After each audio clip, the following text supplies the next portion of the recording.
In today's video, we are going to see top 10 most anticipated upcoming new animes. We are paid, that's all. We are God. Uzumaki. If you are into horror and psychological anime, then Uzumaki will be your cup of tea. तो कहानी शुरू होती है कुरोज़ुचो के एक town से, जहाँ किरेगोशिमा अपनी नॉर्मल लाइफ जी रही होती है। बट एक दिन जब वो अपने बॉयफ्रेंड सुइची से मिलने जाती है, इस स्टोरी का जो मेल प्रोटैगनिस्ट है देखती है कि सुइची के फादर स्पाइरल शेप्स को लेकर बहुत ज़्यादा ऑब्सेस्ड हैं और एक स्नेल को देख रहे हैं, क्योंकि एक स्नेल भी स्पाइरल शेप्स के बिल्कुल रिलेटेड होता है। उनके फादर का ऑब्सेशन स्पाइरल शेप्स को लेकर इतना ज़्यादा बढ़ जाता है कि पूरे टाउन में स्पाइरल मैडनेस फैल जाती है और स्पाइरल शेप्स के पीछे लोग पागल हो जाते हैं। तो यही थी इस एनिमे की स्टोरी। अब ऐसा हुआ क्यों, ये तो आपको एनिमे देखकर ही पता चलेगा। एंड एक प्रो टिप मैं आपको देना चाहूँगा, do not worry about its animation style. Number 9, liar liar. जिनको भी स्कूल लाइफ एनिमे बहुत ज़्यादा अच्छे लगते हैं, ये उनके लिए है। तो कहानी शुरू होती है एक स्कूल से जिसका साइज एक आइलैंड से भी बड़ा है, जहाँ छोटे छोटे डिसीजंस के लिए भी गेम्स खेलने पड़ते हैं, जिससे आपको मिलेंगे सर्टेन नंबर ऑफ स्टार्स। और असली कहानी अभी शुरू होती है। स्कूल का जो सबसे स्ट्रॉन्गेस्ट स्टूडेंट है, उसके पास अभी करंटली 7 स्टार्स हैं और अभी एंट्री होती है हिरोतो की, जो कि इस स्टोरी का मेल प्रोटैगनिस्ट भी है। और वो आते ही स्कूल के सबसे स्ट्रॉन्गेस्ट स्टूडेंट को हरा देता है, which is kind of unexpected. अब देखना ये है कि वो किस तरह से सर्वाइव करता है in the world of lies and mind games. अगर हैरी पॉटर के फैन हो तो एक मैजिक एनिमे आपके लिए, जो आपको वाइब्स देगा हैरी पॉटर की, rain of the 7 spell blades. Anime follow करती है ओलिवर हॉर्न को, जो कि हमारा प्रोटैगनिस्ट है। एक नया स्टूडेंट है किम्बरले मैजिक एकेडमी में। At first it seems welcoming, लेकिन स्टोरी टर्न लेती है जब मॉन्स्टर्स, लैब्रिंथ्स स्टूडेंट्स पे अटैक करने लग जाते हैं। Then they uncover that something dark is lurking in the walls. और अब वो डार्क क्या था, वो तो हमें एनिमे देखने के बाद ही पता चलेगा, but I am waiting for it.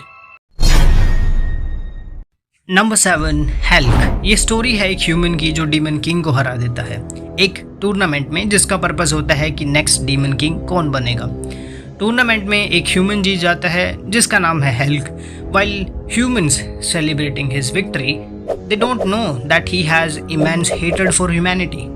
और इवन ह्यूमंस छोड़ो, ये चीज़ डीमंस को और इवन हेवनली बॉडीज जो कि इस टूर्नामेंट को करवाती हैं, उनको भी नहीं पता होता कि हेल्क को चाहिए क्या, what he wants.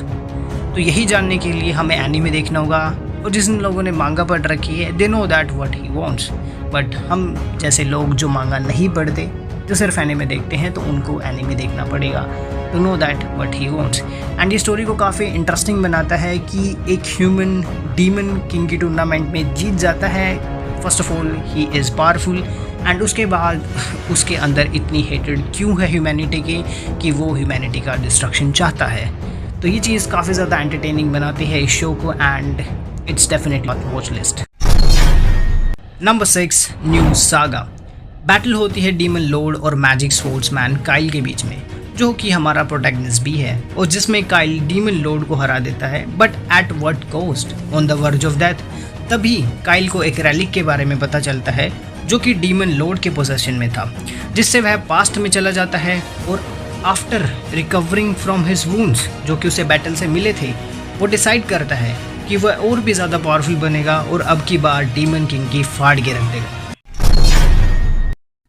Number 5, beyond journeys and.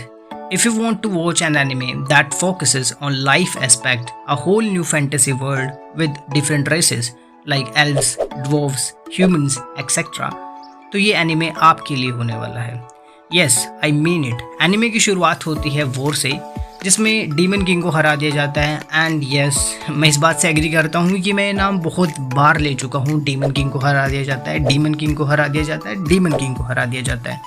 But I can't help my self, जो भी नए एनिमे आ रहे हैं उन सब में डीमन किंग्स मेंशन हो रहे हैं, and what can I do for it. 4 heroes के द्वारा, जिसमें फ्रायरन एक एल्फ होती है, हाइमुल एक ह्यूमन, आइजिल ड्वार्फ एंड एक प्रीस्ट होता है जिसका नाम है हाइटर। अब वो 4 हीरोज़ डीमन किंग को हराने के बाद एक दूसरे से मिलते हैं, गुड बाय बोलते हैं एंड अपनी अपनी जर्नीज पर निकल जाते हैं। बट द थिंग इज़, जो टाइम है एल्व्स के लिए वो डिफरेंट है अदर स्पीसीज़ के लिए, बिकॉज एल्व्स का जो लाइफ स्पैन है वो बहुत ज़्यादा है और जो अदर स्पीसीज़ का लाइफ स्पैन है वो बहुत ज़्यादा कम है। तो इस वजह से फ्रायरिन जो कि एल्फ होती है वो अपने दोस्तों को, अपने कंपेनियंस को मरता हुआ देखती है, which is a heart warming thing, yes. तो इस वजह से ये एनिमे काफ़ी ज़्यादा डिफरेंट है, because it focuses on friendship, life expects and action too. If you want to watch it, अगर आप इसे देखना चाहते हैं, so please do not expect heavy action from it. Number 4, dark gathering. काइतरु गेंतुगा इज अ कॉलेज फ्रेशमैन जिसकी भूतों से बहुत ज़्यादा फटती है, बट अनलकी फॉर हिम भूतों को भी उसकी फाड़ने में मजा आता है। In short, they are attracted to him. अब 2 साल पहले घोस्ट कनेक्शन के कारण उसे एक स्पिरिचुअल इंजरी होती है जिसमें उसके फ्रेंड को भी चोट लग जाती है और इसी इवेंट की वजह से वह अपने आप को होमसिक बना लेता है। But things change when he meets his old friend Aiko Hozuki. अब फिर से काइतरु लाइफ को ऑप्टिमिस्टिकली लेने लगता है और एज अ प्राइवेट ट्यूटर काम करने लग जाता है। और जो उसकी पहली प्यूपिल होती है वो और कोई नहीं, आइको की कज़न होती है जो कि उसकी चाइल्डहुड फ्रेंड थी। अब जो आइको की कज़न है वो कोई छोटी मोटी बच्ची नहीं है, वो एक चाइल्ड प्रोडिजी है और उसका भी सेम कनेक्शन है घोस्ट से जो हमारे प्रोटैगनिस्ट का है। But there is a nuance different between them, yes. एक की भूतों से फटती है, दूसरी भूतों की फाड़ती है। तो बस यही एक नुआंस डिफरेंस है दोनों के बीच। अगर आपको भी मेरी तरह इन दोनों की मेलोडी पसंद आई कि एक की भूतों से फटती है और दूसरी भूतों की फाड़ती है, तो यस, अगर आप भी देखना चाहते हो कि वो किस तरह से घोस्ट को हंट करते हैं, क्या होने वाला है स्टोरी में, this is going to be interesting. And मैं आपको एक बात बता देना चाहता हूँ, this anime is going to be the best shonen anime of summer 2023। Yes, you heard it right, क्योंकि मैं इसके लिए बहुत ज़्यादा बेसब्री से वेट कर रहा हूँ। आई थिंक आप लोग भी वेट कर रहे होंगे। स्टोरी ही कुछ ऐसी है and yes, I want to experience something new in the shonen category too. Number 3, Zom 100 bucket list of the dead. 24-year-old Akira Tendo zombie movie देख रहा होता है और वो भी बहुत ज़्यादा गुस्से में। वो इस वजह से क्योंकि 3 साल तक जापान की एक एक्सप्लॉयटेटिव कॉरपोरेशन में काम करने के बाद वो कॉरपोरेशन जो कि अपने एम्प्लॉयज़ को मशीनों की तरह ट्रीट करती है, उसका ज़िंदगी से भरोसा उठ चुका था और वह एक होम सिक की लाइफ जी रहा था। But one event turned everything. एक दिन क्या होता है, पूरे के पूरे शहर में ज़ॉम्बी एपोकलिप्स फैल जाता है, जिसको देखकर हमारे हीरो को बहुत ज़्यादा मज़ा आता है। आई डोंट नो व्हाई, वो बस इस वजह से क्योंकि अब उसे काम पर नहीं जाना पड़ेगा। तो क्या आप सोच सकते हो, एक ऐसा साइको पर्सन जिसको सिर्फ काम पे ना जाना पड़े, इस वजह से उसको ज़ॉम्बी एपोकलिप्स एक्सेप्ट है, और एक्सेप्ट ही नहीं, वो उसको इन्जॉय कर रहा है। सो अगर आप भी इंटरेस्टेड हो इस एनिमे को लेकर मेरी तरह, तो एक लाइक तो बनता है। तो अगर आप इस एनिमे की लाइव एक्शन को भी एंजॉय करना चाहते हो तो यस, एक लाइव एक्शन मूवी भी नेटफ्लिक्स इस पे बना रहा है। आई डोंट नो वो कितनी अच्छी होगी, क्योंकि मोस्ट ऑफ द टाइम जब भी एनिमे को लाइव एक्शन में अडेप्ट किया जाता है वो अच्छा नहीं होता। But I hope this one will be good.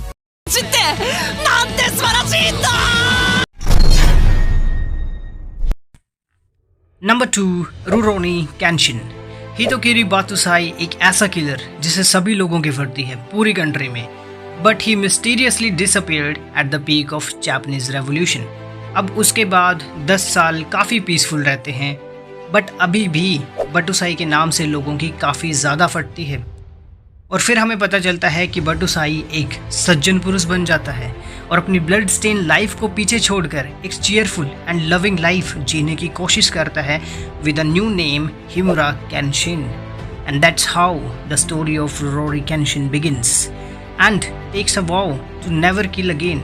But we know that it always reminds us of our past. एक दिन हिमुरा केंशिन कारोकामिया से मिलता है जो कि एक डोजो चलाती है, which is being threatened by an imposter। की क्लेम करता है कि वो बातुसाई है, बट हमें पता है कि वो बातुसाई नहीं है, क्योंकि बातुसाई ने अपना नाम चेंज करके हिमुरा केंशिन रख लिया है। तो अब केंशिन कारोकामिया की हेल्प करता है, but from this event everything changes, क्योंकि उसे उसकी हेल्प करने के लिए वापस से उस ब्लड स्टेड लाइफ में जाना होगा, वापस to take his sword up. Yes, तो वो कभी भी नहीं ये चीज़ उठाना चाहता था, बट उसे अब ये चीज़ करनी होगी because he wants to save some. तो अब देखना ये है कि क्या वो अपने न्यू आइडियल्स के साथ जिएगा या फिर उसे फिर से अपनी पास्ट फॉर्म में वापस आना होगा। Number first, solo leveling. Yes, you, everyone and me waiting for this manhwa adapted into anime.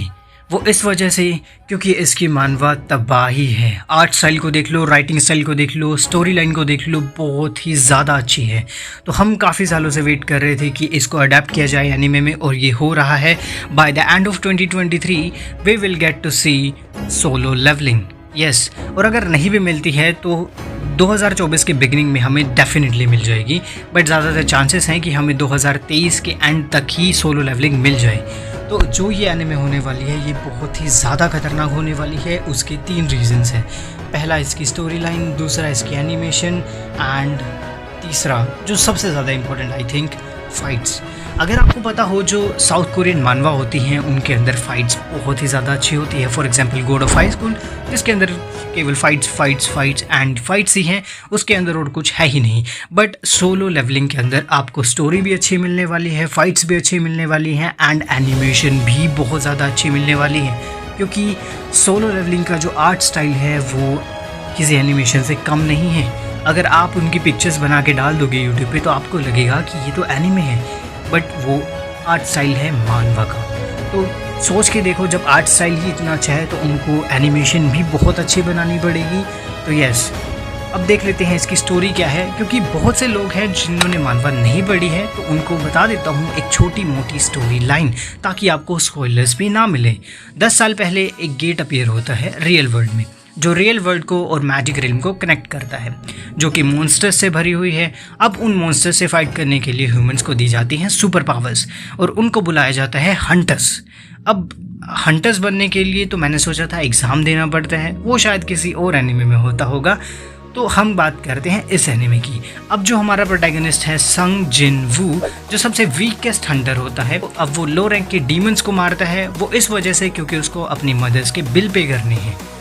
तो एक दिन होता कुछ ऐसा है कि एक मिशन पे वो फंस जाता है, जहाँ पे उसके पास 2 चांसेस होते हैं, या तो वो प्रैक्टिस करे, ट्रेनिंग करे, अपने लेवल को अप करे, या फिर सुसाइड कर ले। तो वो चूज़ करता है कि वो प्रैक्टिस करेगा, अपने लेवल को अप करेगा, एंड यहीं से शुरू होती है सोलो लेवलिंग की असली कहानी, जो मैं आपको बता नहीं सकता। यस, आपको स्पॉइलर मिल जाएगा। तो अगर आपको देखना है कि उसके बाद क्या होता है, हमारा हीरो किस तरह से अपने लेवल को अप करता है, किस तरह से क्लाइम्स करता है अपनी रैंक्स को, तो yes, you should watch it. And basically मैं इसके लिए सबसे ज़्यादा इंटरेस्टेड हूँ, दैट्स वाई मैंने इसको नंबर 1 पे रखा। और नॉट इवन मैं, बहुत से लोग इसके लिए बहुत ज़्यादा इंटरेस्टेड होंगे, क्योंकि जिन्होंने भी मानवा पढ़ी है उनको पता है कि सोलो लेवलिंग है क्या चीज़। सो आज की वीडियो में बस इतना ही।